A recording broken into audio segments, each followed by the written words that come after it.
இது வரைக்கும் அந்த முதலிரவில் சில பொருள்கள்லாம் வாங்கி வச்சுருக்காங்க. எதுக்கு தான் வாங்கி வைக்கிறாங்கன்னு இது வரைக்கும் எனக்கும் தெரில. என் தம்பி 6 வயலுக்கு நான் கல்யாணம் பண்ணி வச்சேன். 6 பேருக்கு வாங்கி வச்சேன்.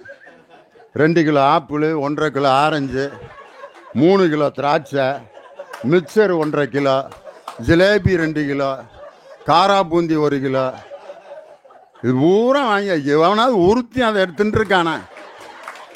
அண்ணே இவ்வளோ கஷ்டப்பட்டு கடனை உடனே வாங்கினாரு, பேருக்காவது 2 பழத்தை அறுத்து திம்பான்.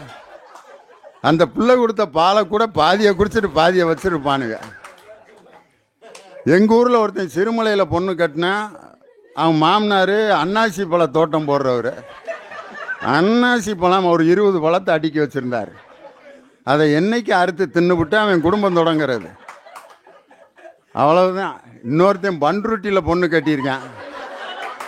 மாமனார் அவன் பெருமையை காட்டணும்னா 3 பலாப்பழம் மேஜையில், முதலிரவு மேஜையில் பலாப்பழத்தை வச்சது கூட பரவாயில்ல, ஒரு அருவாளையும் நல்லெண்ணெய் பாட்டிலையும் வச்சுருக்கேன். எங்கள் ஸ்கூலில் ஒரு நாடகம் போட்டானுங்க பசங்க.